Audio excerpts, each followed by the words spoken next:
Guatemala, a Central American country south of Mexico, boasts volcanoes, rainforests, and ancient Mayan sites. The capital, Guatemala City, showcases landmarks like the National Palace of Culture and the National Museum of Archaeology and Ethnology. However, beyond this beauty lies a hidden cruelty. Guatemala ranks among the most violent states globally. Did you know its crime rate is 50 times higher than in much of Europe? Today we'll uncover who is responsible for these crimes. Stay tuned to meet some of the most dangerous gangs in the world middle of this video. Let's get started. The level of violence in Central America has escalated dramatically over the past 5 years, surpassing Colombia as the region's homicide capital. El Salvador, Honduras, and Guatemala now lead in this unfortunate distinction. This unfortunate situation is primarily caused by street gangs known as maras, which have increased in numbers. The maras now pose a significant threat to regional security.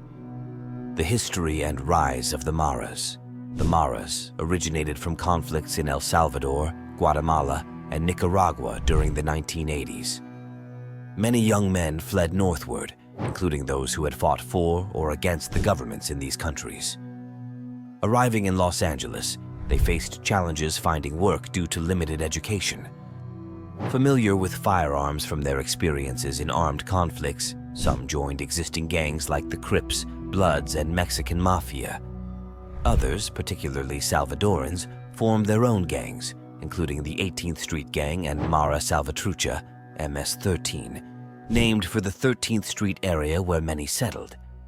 These gangs engaged primarily in criminal activities, leading to arrests and imprisonment, where they further solidified their identities and criminal skills. Toughened immigration laws and the end of civil conflicts resulted in many gang members being deported back to their home countries after serving prison sentences.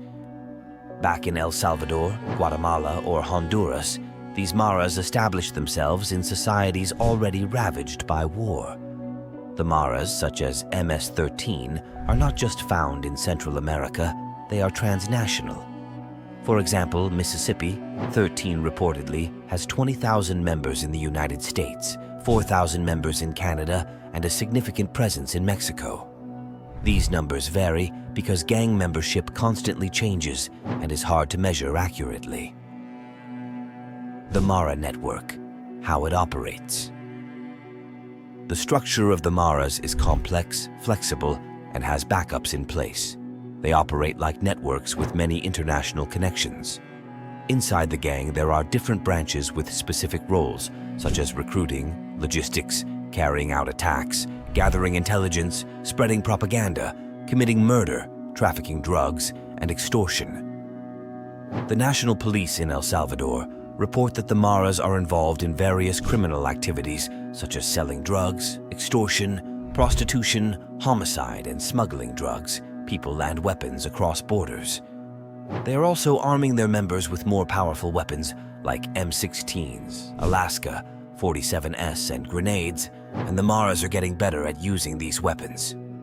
The maras have many disturbing traits. They set themselves apart from society and other gangs through unique tattoos, symbols, graffiti, a special language, and hand signals.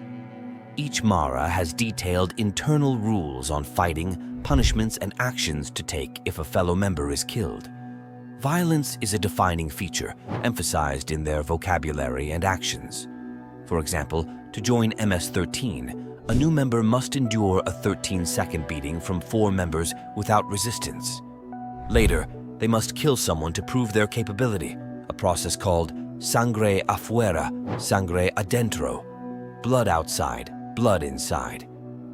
Women undergo the same initiation or must have sex with all male members if not strong enough. The Mara Menace, how gang violence shatters lives.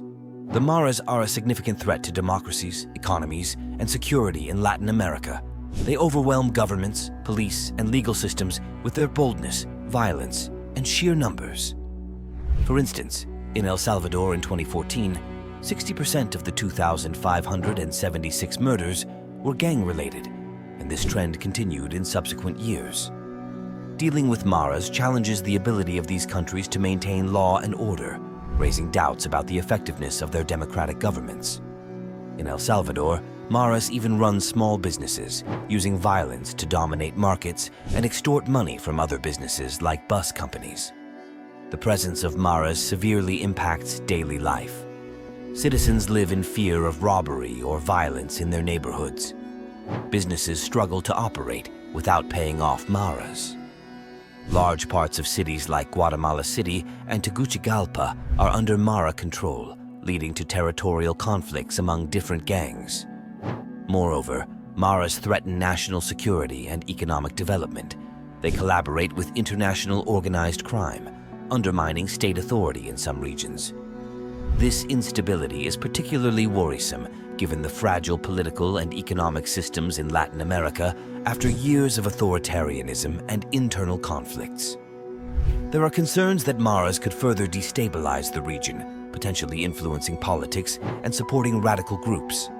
If not addressed, there are fears that Central America could face a situation similar to Colombia, where organized crime undermines state control and fuels violence. MS-13 gang leader, Yulan Adene Archaga Carillas. All Central American countries want to respond to the Maras in a meaningful way. Since Maras operate in a networked manner, governments must also use networks to fight them. It takes networks to fight networks. Yulan Adene Archaga Carillas is a drug lord and a suspected leader of the MS-13 gang in Honduras. He was added to the FBI 10 Most Wanted Fugitives list on November 3, 2021. He is wanted for racketeering, narcotics trafficking, and firearms offenses. Archaga Carillas is allegedly in charge of MS-13 for all of Honduras. He is believed to provide firearms, narcotics, and cash to gang members operating in the United States. He is also thought to be responsible for ordering the murders of rival gang members. Authorities believe he is still in Honduras. The daily reality. Under Mara rule, in February 2020, Archaga Carillas, with the help of about 20 armed men, escaped from a courthouse in El Progreso, Honduras. He had been in custody and was at the courthouse for a hearing on charges of homicide of 2 Honduran prosecutors. 4 police officers and 1 presumed combatant were killed during the breakout. Surveillance video footage showed Archaga Carillas carrying an AK-47 as he left the building. On September 21, 2021, a federal grand jury in the Southern District of New York filed an indictment against Archaga Carillas. He is charged with racketeering, narcotics trafficking, and weapons trafficking. The U.S. Department of State is offering a reward of up to $5 million for information leading to the arrest and/or conviction of Yulan Adene Archaga Carillas. The Maras gang has committed numerous murders. On July 13, 2003, Brenda Paz, a 17-year-old former MS-13 member turned informant, was found stabbed to death in Virginia. She was 4 months pregnant. On December 23, 2004, in Chamelecon, Honduras, Mississippi, 13 members shot and killed 28 people and wounded 14 on a bus, mostly women and children. On May 13, 2006, Ernesto Smokey Miranda, a founder of Mara Salvatrucha, was murdered at his home in El Salvador after declining to attend a party for a released gang member. The police said that MS-13 were responsible for 17 murders between January 2016 and April 2016 in Long Island. There is no credible evidence linking the Maras to terrorism, which is good news for the United States since gang members can easily cross borders. While the Maras are a crime problem in U.S. cities, the situation is much worse in Central America due to lower economic development and fragile new democracies. In Central America, the Maras pose a serious threat to security, economic development, and democratic stability. Governments need to work at many levels to implement effective practices and policies to combat this growing threat. Well, that's it for today's video. What did you think of this shocking look into the world of the Maras?